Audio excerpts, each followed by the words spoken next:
कहते हैं ना कि अगर आप किसी क्षेत्र में काम करना चाहते हैं और भले ही अगर आपके अंदर लगन अच्छी है, अगर आपके अंदर मेहनत है, अगर आप करना चाहते हैं तो आप फिर भले ही किसी जगह पर हो, आपको सफलता नहीं रोक सकती है। एक ऐसी कहानी मैं इस वक्त जयपुर में हूँ, जहाँ ऐसा परिवार जो बच्चे जो लगातार एक समय पर कूड़ा बीनते थे, जो कहीं ना कहीं जाकर उनकी जो मिडिल क्लास लाइफ थी और आज उन्होंने मेहनत करके सरकारी जॉब पाई है। हमारे साथ एक बहन है, उनसे बातचीत कर लेते हैं। आपका क्या नाम है और इस टाइम आप क्या कर रही हैं और ये सब कुछ कैसे हुआ, एक बार बताइए।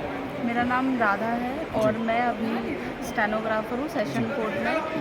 और मैं बहुत छोटी थी जब दादी के पास आई थी। हमारा स्कूल चलता है सेवा भारती बाल विद्यालय, जो आरएसएस की मदद से ही चलता है।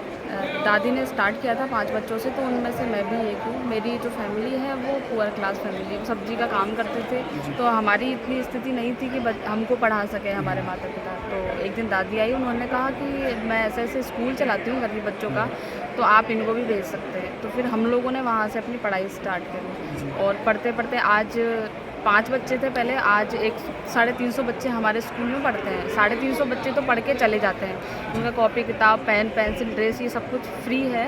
और उनके अलावा जो 35 बच्चे हैं वो वहीं रहते हैं, तो उन 35 बच्चों में से मैं भी एक हूँ। मैंने भी वहीं से पढ़ाई करके और आज मैं डिस्ट्रिक्ट कोर्ट में कुछ ऐसे बच्चे हैं जो अगर बात करें तो ऐसी अगर आप कह रहे हैं कि कूड़ा बीनने वाले बच्चे ऐसे, उनकी पढ़ाई वहाँ हो रही है, ये सब कुछ कैसे हो रहा है? उन जो छोटी बस्तियाँ हैं, उन बस्तियों को कैसे आप लोग निकाल कर इन बच्चों को लेकर आते हैं? देखिए, जब दादी ने स्टार्ट किया था तो जो कचरा बीनने वाले जो बच्चे थे, बस्ती के बच्चे थे, उनसे दादी ने स्टार्ट किया।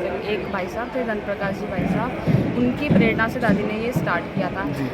उन्होंने तो दादी के हस्बैंड को कहा था, लेकिन ये काम दादी ने स्टार्ट कर दिया था। तो वहाँ से उन बच्चों को लाके उनके नाखून काटना, उनकी गंदगी, आप जानते हो कि बस्ती में बच्चे कैसे रहते हैं, गुटखा भी खाते हैं, तो उनको दादी ने तैयार करके आज ये स्थिति है कि पहले तो बच्चों को पकड़ पकड़ के लाना पड़ता था और आज ये है कि उनके माता पिता खुद स्कूल में छोड़ के जाते हैं बच्चों को। आप सरकारी नौकरी कर रही हैं, तो अब आप किस तरीके से सहयोग दे रही हैं इसमें? मैं मेरी जो सैलरी है उसका कुछ परसेंट स्कूल में भी देती हूँ और दादी के पास। अच्छा, तो अभी भी आप दादी के साथ सेवा काम में लगी हुई हैं? मैं दादी के साथ रहती हूँ, वहीं करती हूँ, क्योंकि मुझे ये काम शुरू से मैंने ये चीज़ें देखी है कि कैसे गरीबी में पढ़ाई करी है हम लोगों ने। यहाँ तक कि मैं तो बिल्डिंग में पढ़ी भी नहीं हूँ, मैंने तो तिरपाल में पढ़ाई करी है, बरसात में और इनमें। तो हम लोगों ने वो सारी चीज़ें देखी, तो मेरा ये मन होता है कि घर में तो सब लोग रहते हैं, देखो घर की तो सब करते हैं सारी जिम्मेदारी, लेकिन मैंने सोचा कि मैं यहाँ पे दूँ अपना सारा समय। तो आपके लिए भी बड़ा मुश्किल समय होगा जब आपने बहुत मिडिल फैमिली से निकली और फिर आपने सरकारी नौकरी पाई, तो इस दौर का आप क्रेडिट किसको देना चाहती हैं?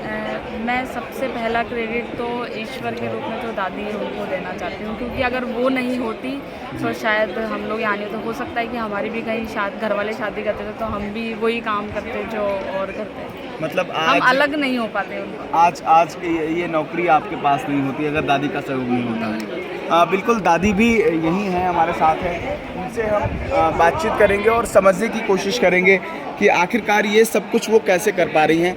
हम दादी से भी सीधे बातचीत कर लेते हैं कि आखिरकार उनका क्या कहना है। दादी, मैं बिटिया से सुन रहा था, वो बता रही थी कि आज वो सरकारी नौकरी कर रही हैं और सारा क्रेडिट उनको है। ये आप सब कैसे कर पा रही हैं कम संसाधनों में? भैया, ये सब ईश्वर की कृपा है। मैं कुछ नहीं करती ऐसे मान लो, सब ईश्वर की कृपा है। मैं निस्वार्थ भाव से सेवा करती हूँ जी। कठिनाई खूब आती है पर काम ईश्वर ही करता है। लोग बताते हैं जो गंदगी कचरा बीनने वाले बच्चे हैं, उनको आपने पढ़ाई के क्षेत्र में ले आया, आपने उनको उस दलदल से निकाल कर बाहर ले आए, उनकी ज़िंदगी को संवारा है। तो ये प्रेरणा आपको कहाँ से आई कि ये करना यहाँ से है? मिली, आरएसएस संघ से ही प्रेरणा मिली? हाँ, धन प्रकाश जी त्यागी थे जी, उनकी प्रेरणा से चालू हुआ। अच्छा, तो कब से आप कर रही हैं ये काम? ये 21वें साल है। 21वीं साल है। हाँ। तो आप 26 जनवरी 2003 को चालू हुआ। तो आपको कैसे समाज सहयोग करता है, कैसे आप ये कर पाते हैं? पहले क्या कुछ प्रोसेस? नहीं था भैया, हमारे पास तो कुछ भी नहीं था। जी, हम तो ऐसे काम चलाते थे, ऐसे मान लो, ऐसे कोई बड़ी बच्चियाँ थी, उनके सलवार कोई आया 2000 रुपये दे तो उनकी सलवार करती, भाई स्केल्ट ऊंची हो जाती है, हमारे पास तो वो भी पैसा नहीं था। अच्छा, और तिरपाल के नीचे चलता था जी, ऐसी कंडीशन थी। 5 साल मेरे घर में चला, तब ठीक था, पर घर में इतने बच्चे, 165 बच्चे घर में ही थे, तो इतने बच्चों को घर में रखना, और फिर थोड़ा बहुत ज़्यादा दिक्कत आ गई थी। फिर रोडों पे पार्कों में चला। फिर एक सज्जन बोले, भाई मैं नाले की ज़मीन पाट के बेचता हूँ, आप वहाँ तिरपाल लगा लो।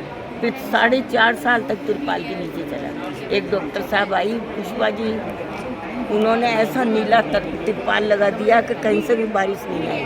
अच्छा। उसके नीचे चला 4.5 साल। अच्छा, तो ये समाज के सहयोग से हो गया। अभी कितने ऐसे बच्चे हैं जो आपके साथ अगर पढ़ाई कर रहे हैं, अपनी ज़िंदगी को संवार रहे हैं? 350 तो विद्यालय में आते हैं और अपने घर में चले जाते हैं।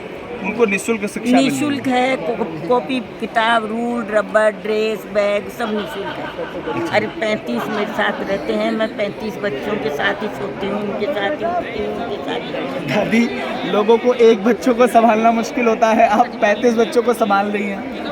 मुझे तो अच्छा लगता है, मुझे अच्छा लगता है। अच्छा, आप कह रही हैं संघ की प्रेरणा से ये सब कुछ हुआ।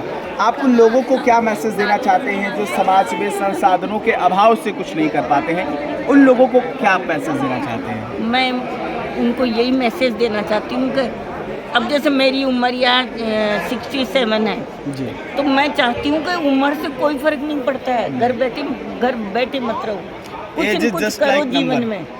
जीवन में कुछ न कुछ करो। अपना घर के बच्चे बड़े हो गए तो इन बच्चों को करो, 5 को निकालो उस बस्ती में से, जी। 5 तो अपने देश के नागरिक बनेंगे। जी, नहीं तो वो क्या करेंगे, कचरा बिनेंगे, आज फिर चोरियां करने लग जाएंगे। फिर गुटखा खाना रही तो इनका था, मैंने तो गुटखे छुड़ाए हैं। गुटखा खाते थे, मेरी कबूतर को मारते थे। कितनी उम्र है आपकी दादी? मेरी 67 है। आपका नाम क्या है? विमला कुमावत है। अच्छा। और मैं सेकेंड ईयर का एग्जाम देंगी। अच्छा मैं भी पढ़ रही हूँ। अच्छा, आप भी पढ़ रही हैं, मतलब आप सेकेंड ईयर का एग्ज़ाम देंगी और पढ़ रही हैं, पढ़ा रही हैं। इस उम्र में मुझे लग रहा है कि लोग जो हैं कहीं ना कहीं कुछ नहीं कर पाते। लोगों को लगता है हमारा जीवन पूरा हो गया। इस टाइम आप मेरे को भी लालच है कि ये जो देखते हैं मेरे को, तो ऐसे जैसे मैंने कहा, बेटा मैं तेरे को कभी पढ़ते हुए नहीं देखती हूँ। ऐसा माहौल है, मैं कैसे तेरे को कैसे समझाऊँ। मैं नहीं पढ़ती हूँ, मैं भी तो पढ़ती हूँ, ऐसे इनको समझाती हूँ। अच्छा, तो मैं भी तो पढ़ रही हूँ। मैं फर्स्ट डिवीजन आ जाऊँगी तो तेरे को क्या आना है? तेरे को फर्स्ट आना है, मेरे को सेकंड आना है, तेरे को पढ़ना है। चलिए, बहुत शुक्रिया हम अपना कीमती वक्त हमको देने के लिए। अगर समझना है, वो कहते हैं कि age is just like number, उम्र महज एक नंबर है। और अगर आप मेहनत करते हैं और अगर आप ठान लेते हैं कि ये हमें करना है, तो वो कहते हैं ना कि अगर हौसले हों गर बुलंद तो मुट्ठी में हर मुकाम है, मुश्किलें और मुसीबतें तो ज़िंदगी में आम है। तो वो मुश्किलें ही आपके जीवन को सफल बना देती है और वो मुश्किलें ख़त्म हो जाती हैं अगर आप उस दिशा में मेहनत से काम करने लगते हैं। ऐसे ही तमाम स्टोरीज़ मैं आपके बीच लेकर आता हूँ और आपका स्नेह भी बहुत मिलता है। हमारे चैनल को सब्सक्राइब करें। अगर वीडियो आपको पसंद आती है तो अपने यारों, दोस्तों, दुश्मनों को ज़रूर शेयर करें। बहुत शुक्रिया।